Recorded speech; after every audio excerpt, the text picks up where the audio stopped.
Всем привет! Сегодня мы продолжим прогулку по улице Полтавский шлях. Это вторая часть нашей видеопрогулки.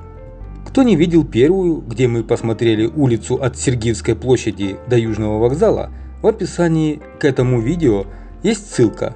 Переходите, смотрите. А в этой части выпуска мы пройдем от Южного вокзала и до Военного института танковых войск и парка юности. А перед вами бывший жилой дом номер 67 1912 года архитекторы Гоможенко и Сердюк. Некоторое время здесь размещался проектный институт Харьков-Гипродор.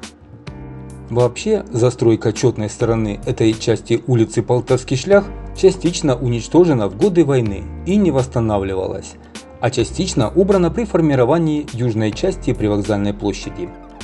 Полтавский шлях продолжается далее на запад по путепроводу через железнодорожные пути пассажирской станции Харьков-Пассажирский, Харьков-Южный. Путепровод был построен в 1928 году из монолитного железобетона, но во время войны он был взорван и после войны отстроен заново. За путепроводом улица Полтавский шлях идет вверх по довольно крутому подъему на Холодную гору, спланированному еще в годы деятельности в Харькове генерал-губернатора Кокошкина. Мы видим улицу Полтавский шлях и архитектуру улицы в наши дни, в 2021 году. Кстати, интересен тот факт, что до 19 века улица, как и большая часть тогдашнего Харькова, была застроена домами, крытыми соломой. Особенно это относилось к западной части по направлению к Холодной горе.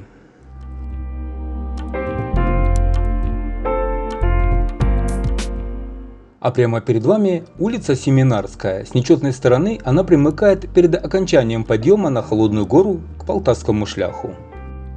Вот вы видите желтое здание под номером 99. Оно было построено в 1823 году и тогда называлось Арестантской ротой, затем Холодногорским централом, в 1893-1903 годах пересыльной тюрьмой. Позже этот дом имел еще много странных наименований, в частности ДОПР – Дом принудительных работ. Сегодня это учреждение Юж 313/18.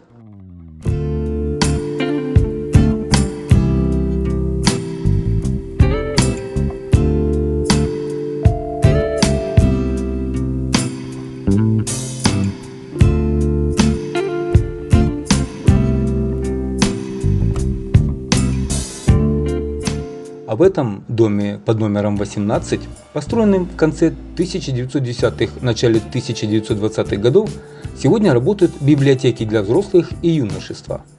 В ранний период советской власти до постройки Дома слова здесь жили многие деятели украинской культуры того времени – Яновский, Головко, Сосюра, Микитенко, Забила, Мысик и другие.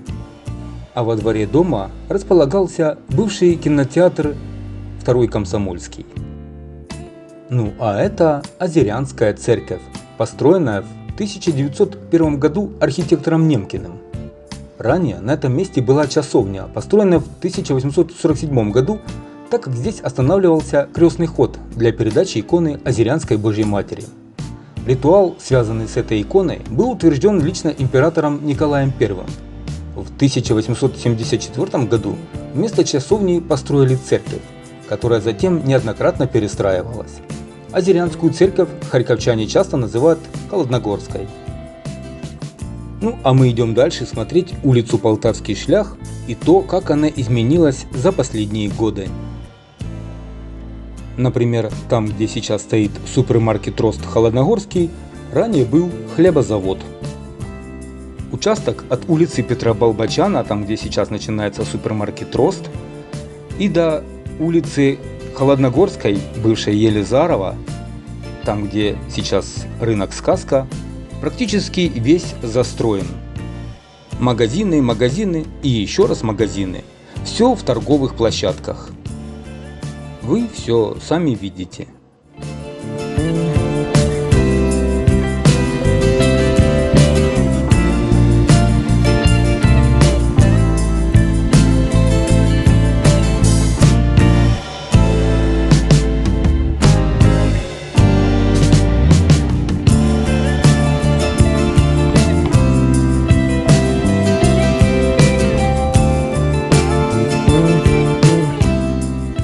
вот этот высокий дом под номером 148/2 образец поздней советской застройки.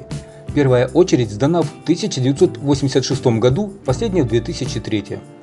Первый в городе многоэтажный дом с двухъярусными квартирами.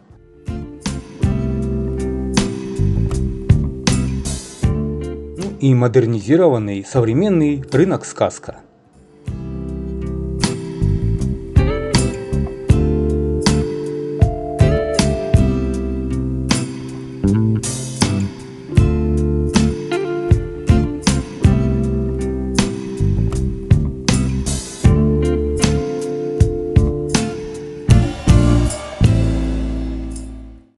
А в этом здании под номером 184 находится Дом офицеров.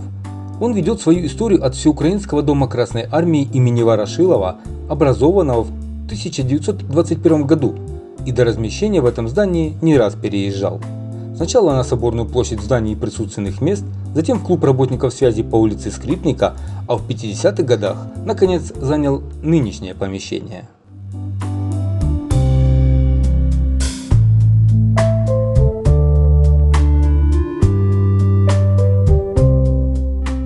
А тут далее по улице Полтавский шлях мы можем наблюдать новые жилые дома. Они выросли как грибы после дождя.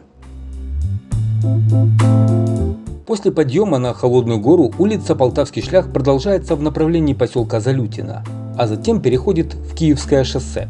И уже почти в конце улицы по обеим ее сторонам расположен Харьковский гвардейский институт танковых войск имени Верховной Рады Украины НТУ ХПИ под номером 192.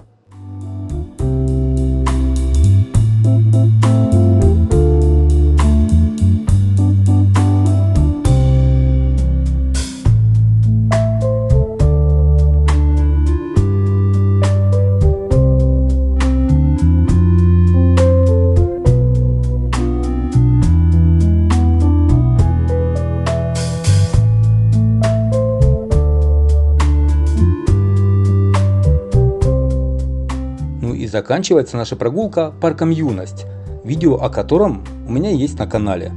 Все, кому интересно, можете пройти по ссылке в описании к данному видео и посмотреть. И я благодарю вас за прогулку в двух частях видео по улице Полтавский шлях. Подписывайтесь на канал, пишите комментарии, ставьте лайки, дизлайки и до новых встреч на канале.